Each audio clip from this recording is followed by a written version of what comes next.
अस्सलाम वालेकुम dear students, मैं हूं Abdul Razzaq, second year physics chapter 15 electromagnetic induction में प्रीवियसली हमने मोशनल ईएमएफ का expression E is equal to minus VBL sine theta derive out किया था और इंड्यूस्ड करंट का एक्सप्रेशन भी डिस्कस किया था। आज हम मोशनल ईएमएफ के फार्मूला से स्टार्ट करेंगे और Faraday's law of electromagnetic induction discuss करते हुए इंड्यूस्ड ईएमएफ का एक्सप्रेशन और इंड्यूस्ड करंट का एक्सप्रेशन डिस्कस करेंगे। सो डिटेल डिस्कशन के लिए चलते हैं हम अपने व्हाइट बोर्ड की तरफ। डियर स्टूडेंट्स, चैप्टर 15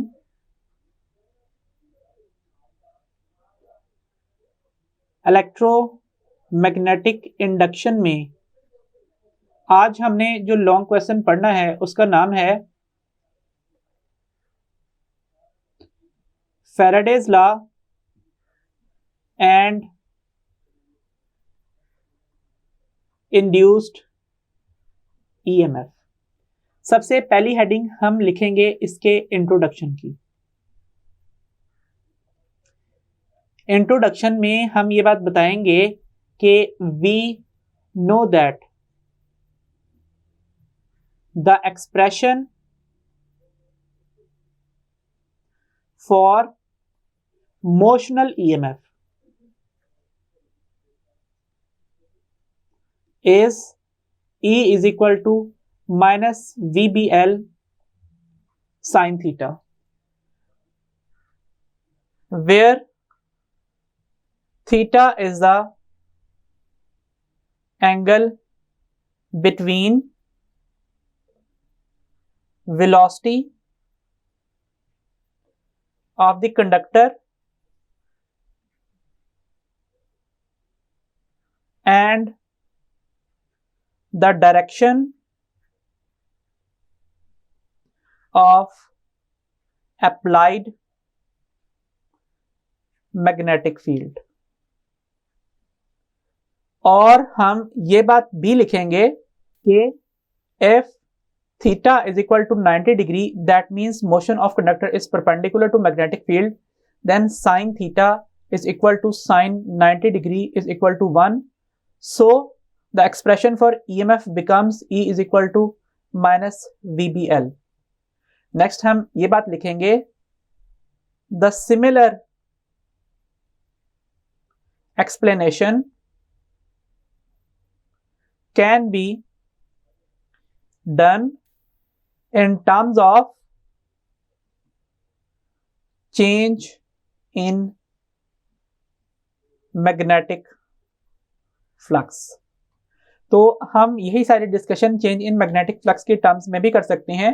तो हमें यहाँ पे सबसे पहले लिखना है केस स्टडी, और केस स्टडी में हम क्या एक्सप्लेन करेंगे, हम डायग्राम एक्सप्लेन करेंगे। सबसे पहले हम यहाँ पे लिख लेते हैं प्रीवियस टॉपिक की तरह कि हमारे पास क्या है, हमारे पास है सेट ऑफ मेटालिक रेल्स और इस रीजन में मैग्नेटिक फील्ड भी हमने अप्लाई करनी है। So externally applied magnetic field की यहाँ पे रिप्रेजेंटेशन कर देते हैं, externally applied magnetic field B, जिसकी डायरेक्शन हम क्या कंसीडर कर रहे हैं, हम डायरेक्शन कंसीडर कर रहे हैं उसकी into the plane of page या फिर पेपर या फिर स्क्रीन। और इन मेटालिक रेल्स के ऊपर हम एक कंडक्टर रॉड प्लेस करेंगे। कंडक्टर रॉड की जो लेंथ है वो लेंथ L है, जो कि किस तरह से प्लेस्ड है, it is placed perpendicular to external magnetic field. तो इस बात को ड्रॉ कर लेते हैं हम डायग्राम की सूरत में।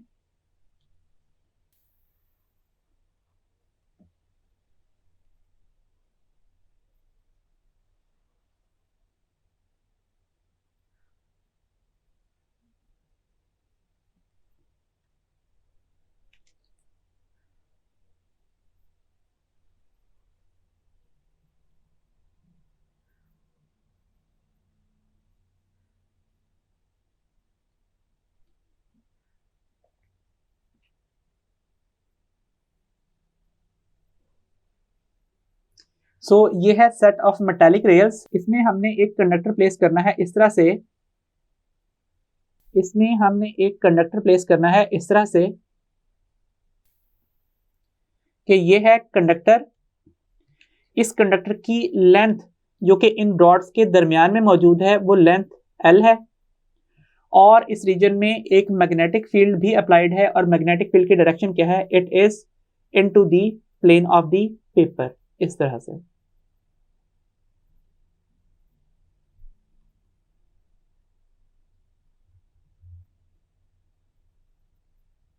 सो रेड कलर से मैग्नेटिक फील्ड की रिप्रेजेंटेशन कर रहे हैं, और इसके साथ साथ हम एक गैल्वानोमीटर भी कनेक्ट करेंगे सर्किट में थ्रू अ स्विच।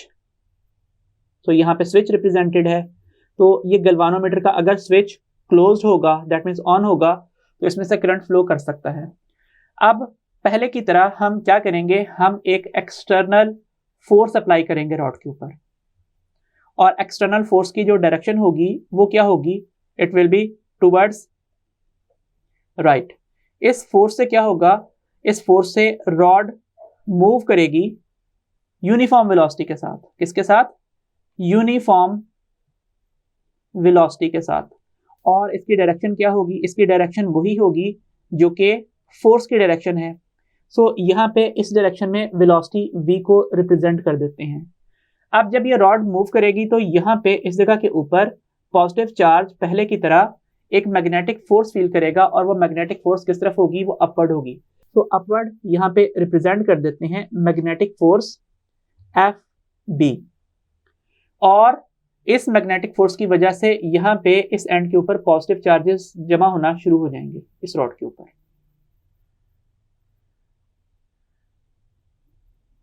और जो दूसरी रॉड है उसके ऊपर नेगेटिव चार्जेस एक्यूमुलेट होना स्टार्ट कर जाएंगे। तो इसकी वजह से जो मैग्नेटिक फोर्स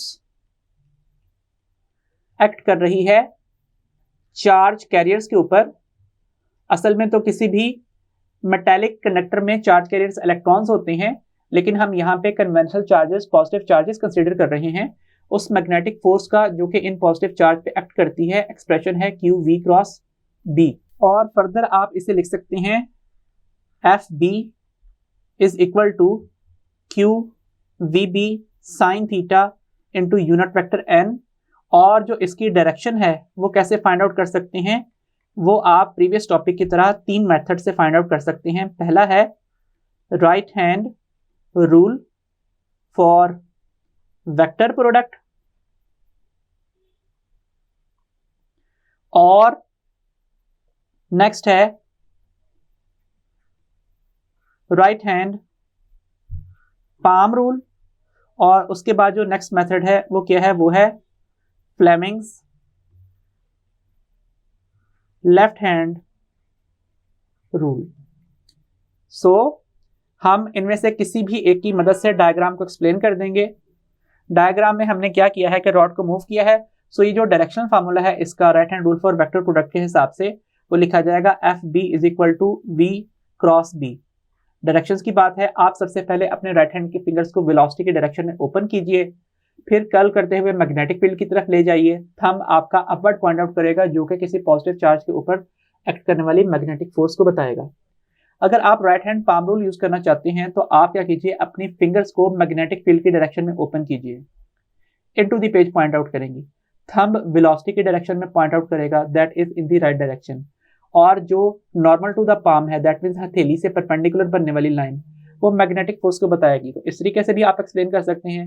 नेक्स्ट है Fleming's left hand rule. Fleming's left hand rule के मुताबिक अपने लेफ्ट हैंड की 3 फिंगर्स, थंब, फर्स्ट फिंगर और सेकंड फिंगर को म्यूचुअली परपेंडिकुलर ओपन कर लें। अगर फर्स्ट फिंगर मैग्नेटिक फील्ड की डायरेक्शन में है, सेकंड फिंगर वेलोसिटी की डायरेक्शन में है, तो थर्ड फिंगर मैग्नेटिक फोर्स की डायरेक्शन में होगी। सो इनमें से किसी भी एक रूल का आप रेफरेंस दे सकते हैं। अब जब यहाँ पे ऊपर पॉजिटिव चार्जेस जमा हो जाएंगे तो इसकी वजह से क्या होगी, इसकी वजह से एक इलेक्ट्रिक फील्ड सेटअप हो जाएगी, और इलेक्ट्रिक फील्ड की स्ट्रेंथ क्या होगी, E होगी। ठीक है, सो इलेक्ट्रिक फील्ड की जो स्ट्रेंथ है वो मैं इस तरफ रिप्रेजेंट कर रहा हूं कि ये है इलेक्ट्रिक फील्ड की स्ट्रेंथ। इसकी वजह से जो अगले आने वाले पॉजिटिव चार्जेस हैं उनके ऊपर नेट फोर्स कम हो जाएगी। ठीक है, तो इसकी वजह सबसे पहले लिख रहा हूं कि यहाँ पे एक इलेक्ट्रिक फोर्स अपेयर हो रही है, और इलेक्ट्रिक फोर्स क्या है, that is F E and it is equal to Q E. So net force जो पार्टिकल पे है वो क्या होगी, वो होगी F net that is equal to sigma F Y, और अपवर्ड डायरेक्शन में जो मैग्नेटिक फोर्स है आप उसे पॉजिटिव लिख दीजिए, डाउनवर्ड डायरेक्शन में जो इलेक्ट्रिक फोर्स है उसको नेगेटिव लिख दीजिए। और फिलहाल इसका सम जीरो नहीं होगा क्योंकि यहाँ पे इस डायरेक्शन में जो इलेक्ट्रोस्टैटिक फोर्स डेवलप हो रही है एफ ई, वो फिलहाल मैग्नेटिक फोर्स के इक्वल नहीं आई। सिंस इस केस में जो मैग्नेटिक फोर्स है it is greater than electric force, so जो नेट फोर्स है ये नेट फोर्स भी पॉजिटिव होगी, और पॉजिटिव साइन हमने अपवर्ड डायरेक्शन को दिया है, सो मजीद चार्जेस यहां से ऊपर की तरफ मूव करते चले जाएंगे। जब इक्विलिब्रियम ऑब्टेन हो जाएगा एट इक्विलिब्रियम, सो इक्विलिब्रियम के ऊपर क्या होगा, इक्विलिब्रियम के ऊपर चार्जेस के ऊपर एक्ट करने वाली नेट फोर्स किसके इक्वल आ जाएगी, वो F B minus F E किसके इक्वल आ जाएगी, जीरो के इक्वल आ जाएगी। और अगर हम एफ ई को इक्वेशन के ऑपोजिट साइड पे ले जाएं तो जो मैग्नेटिक फोर्स है वो किसके इक्वल हो जाएगी, वो एफ ई के इक्वल हो जाएगी। और उस वक्त मजीद चार्जेस मूव नहीं करेंगे, बस एक जो प्लेट टॉप वाली है जिसको हमने प्लेट बी का नाम दिया है वो पॉजिटिव पोटेंशियल पे आ जाएगी, और जो प्लेट ए है वो किसके ऊपर आ जाएगी, वो नेगेटिव पोटेंशियल के ऊपर आ जाएगी। अब हमने यहाँ पे रिप्रेजेंट कर देना है कि एक तो यहाँ पे इन दोनों मेटेलिक रेल्स में डिस्टेंस एल है, लेकिन जो यहाँ पे इस जगह के ऊपर रॉड का एक एंड से फासला है, डिस्टेंस है, वो क्या है, वो है x1। सो अगर आप इस डिस्टेंस x1 को लेंथ से मल्टीप्लाई कर लें तो हमें मिलेगा area. So initial area of the loop क्या होगा,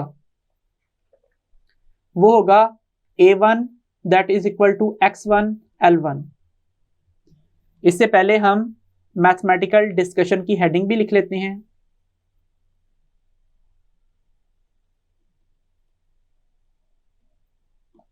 और जब ये रॉड मूव करती हुई अपने इस पॉइंट से थोड़ा सा आगे आ जाएगी, इस पोजीशन के ऊपर आ जाएगी, दैट मीन्स रॉड अभी भी मूव कर रही है, बस हमें यहाँ पे सिंबल थोड़े से आगे ड्रॉ कर देने इस जगह के ऊपर, और ये जो मैग्नेटिक फोर्सेस हैं और इलेक्ट्रिक फोर्सेस हैं ये भी यहाँ पे इस जगह के ऊपर ड्रॉ करनी है हमें। तो अब यहाँ पे जो डिस्टेंस है वो डिस्टेंस है x2, और अगर हम इसे लिखें final area of the loop तो ये लिखा जाएगा a2, और ये होगा x2 L2 के इक्वल। अब लेंथ चूंकि हमने तब्दील नहीं की इसलिए इनकी जगह पे हम लेंथ ही लिखा रहने देते हैं, उसके साथ सबस्क्रिप्ट लिखने की जरूरत नहीं है। सो ये हमने यहाँ पे जो एरिया 1 और एरिया 2 के एक्सप्रेशन है वो फाइंड आउट कर लिए। पहले रॉड चूंकि इस पोजीशन के ऊपर मौजूद थी यहाँ पे, तो ये वाला जो एरिया था ये एरिया था A1। अब चूंकि हम रॉड को मूव करके थोड़ा सा आगे ले जा चुके हैं इसलिए अब जो एरिया A2 है वो है ये वाला एरिया। लेकिन इस मूवमेंट में जो चेंज इन एरिया आया है वो चेंज इन एरिया क्या है कि अगर रॉड इनिशियली यहाँ पे मौजूद थी इस तरह से, तो ये है change in area delta A, क्या लिखा जाएगा, डेल्टा ए। और अगर इनिशियल डिस्टेंस ये वाला x1 था तो अब जो ये वाला डिस्टेंस है ये क्या कहलाएगा, ये कहलाएगा डेल्टा x। और इसके लिए अगर हम एक्सप्रेशन लिखें चेंज इन लेंथ का तो हम क्लियरली देख सकते हैं कि अगर हम x1 में डेल्टा x ऐड कर दें तो क्या आता है, x2 आता है, इसलिए डेल्टा x किसके इक्वल आएगा, वो आएगा x2 माइनस x1 के। और अगर हम बात करें किसकी, चेंज इन एरिया की, तो वो किस तरह से आएगा, वो आएगा एरिया A1 जो कि ये वाला एरिया है। इस एरिया A1 में अगर हम change in area delta A add कर लें तो हमें ये टोटल एरिया मिल जाता है जिसका नाम क्या है, जिसका नाम है A2। इस हिसाब से जो डेल्टा A है वो किसके इक्वल आता है, डेल्टा A बन जाता है A2 माइनस A1 के इक्वल। इस एक्सप्रेशन को आप एक्सप्रेशन 1 कह लें, इस एक्सप्रेशन को एक्सप्रेशन 2 कह लें। अब आप कहिए since the expression for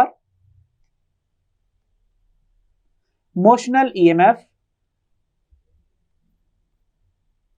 is given by E is equal to minus VBL where theta is equal to 90 degree and sin theta is equal to 1.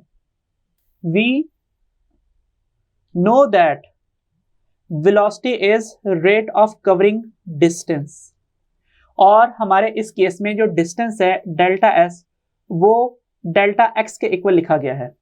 इस वजह से जो वेलोसिटी है वो क्या लिखी जाएगी, वो लिखी जाएगी delta X over delta T. So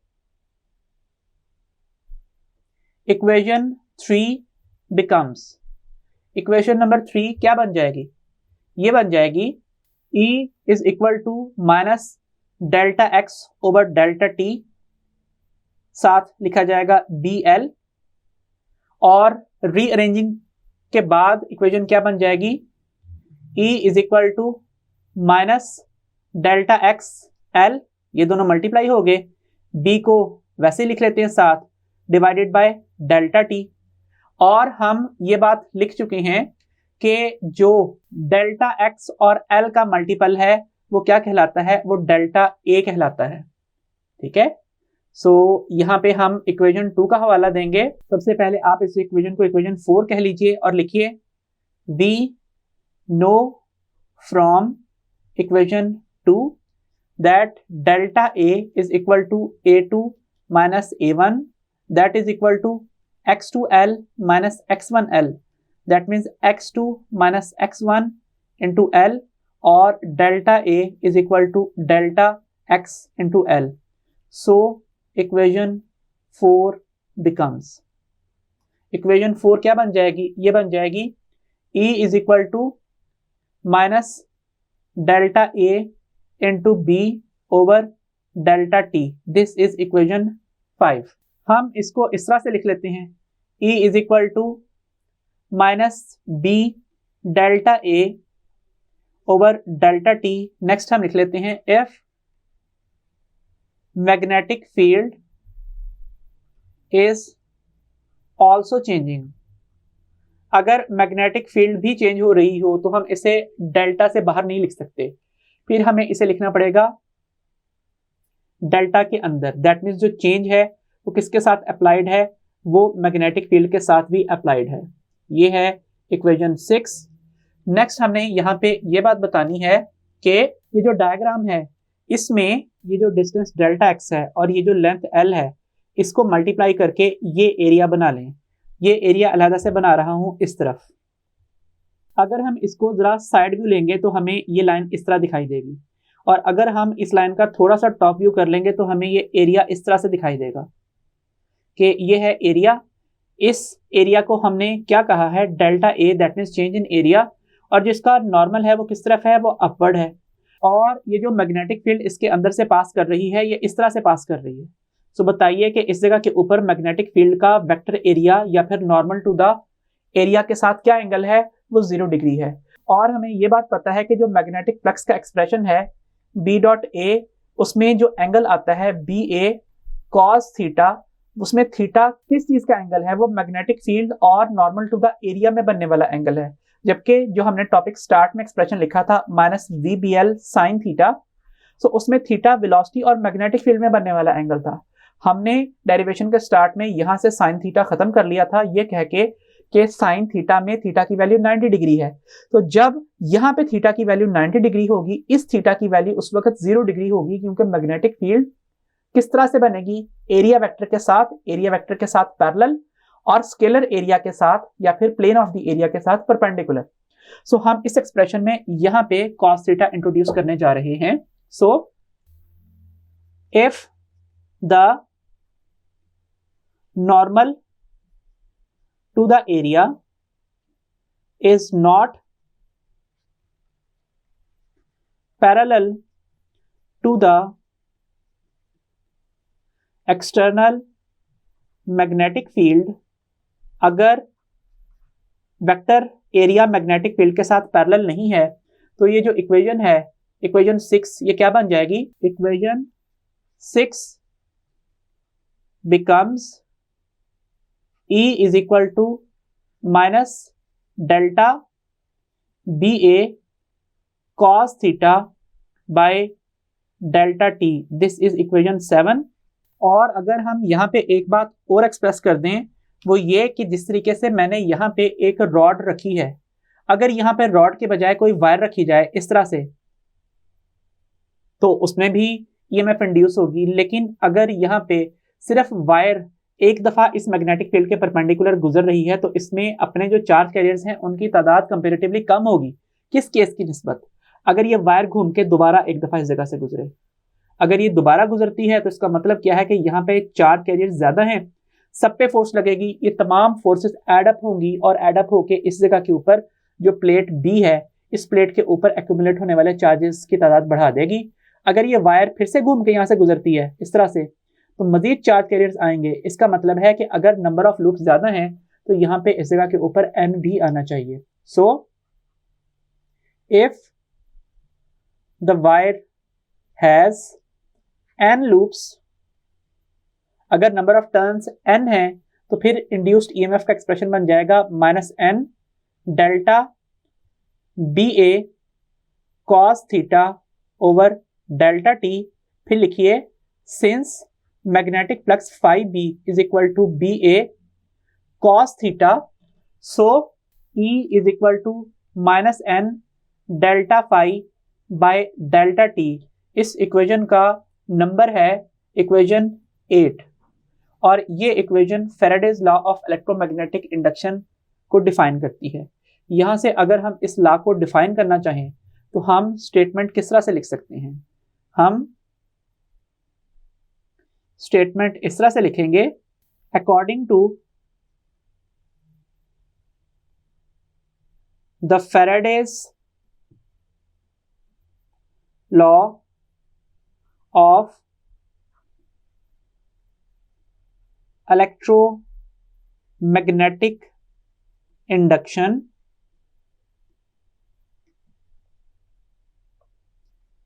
the average EMF induced in a conducting coil of n number of turns. तो यहां तक हमने क्या पढ़ लिया है? हमने पढ़ा है the average induced EMF in a coil of n number of turns या लूप्स, तो यहां पे आप लूप्स भी लिख सकते हैं, is equal to the negative of, हम ये नेगेटिव पढ़ रहे हैं तो यहां पे लिख देते हैं नेगेटिव। अब यहाँ पे ये टर्म क्या बता रही है? ये बता रही है rate of change of magnetic flux, negative of rate of change of magnetic flux through the coil. Again आपने यहाँ पे रट्टा नहीं लगाना, इस इक्वेशन को पढ़ना है। आपने कहना है the average EMF induced in a coil of n number of turns is equal to negative of time rate of change of magnetic flux through the coil. So rate of change of magnetic flux through the coil with respect to time, ये इसकी statement है। अब हम यहां पे बात कर लेते हैं किसकी? इंड्यूस्ड करंट की।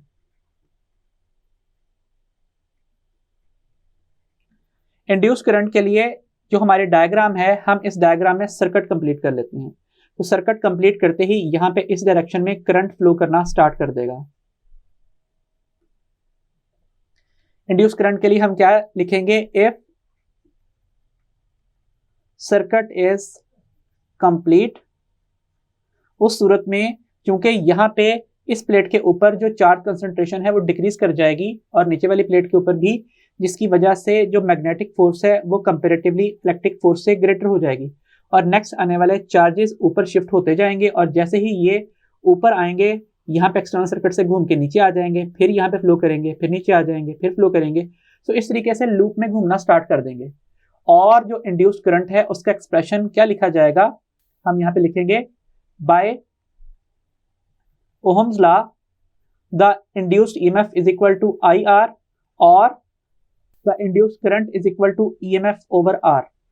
Since the EMF E is equal to -n delta phi by delta T, so induce current क्या बन जाएगा, ये बन जाएगा I is equal to -n/r delta phi by delta T. और इस एक्सप्रेशन को हमने क्या नंबर देना है, इसका नंबर है 9। सो इसको हम नंबर 9 असाइन कर देते हैं। अब जो नेक्स्ट हेडिंग बनेगी उसमें हमने बताना है सिग्निफिकेंस ऑफ नेगेटिव साइन। ऊपर आने वाली दोनों इक्वेशंस, इक्वेशन 9 और 8 में जो नेगेटिव साइन है उसकी सिग्निफिकेंस क्या है। तो इसके लिए हम लिख देते हैं the negative sign indicates that the direction of induced EMF and induced current। Dear students, अगर आप इक्वेशन 8 लिख रहे हैं तो आपने सिर्फ इंड्यूस्ड ईएमएफ की बात करनी है, और अगर इक्वेशन 9 लिख रहे हैं तो सिर्फ इंड्यूस्ड करंट लिखना है। दोनों लिखे हैं तो फिर आप इंड्यूस्ड ईएमएफ और इंड्यूस्ड करंट की बात कर सकते हो। So the negative sign indicates that the direction of induced EMF and induced current is such that they always oppose the cause that produces them। और इस केस में वो कॉज क्या है, it is the rate of change of magnetic flux. तो इस case में क्या वजह बनी ईएमएफ इंड्यूस होने की और करंट इंड्यूस होने की, ये वजह बन गई है चेंज इन फ्लक्स या फिर rate of change in flux. So dear students, आज के लेक्चर में हमने Faraday's law of electromagnetic induction detail से डिस्कस किया। Next lecture Lenz's law and induced EMF का होगा। सो अंटिल देन, खुदा हाफिज।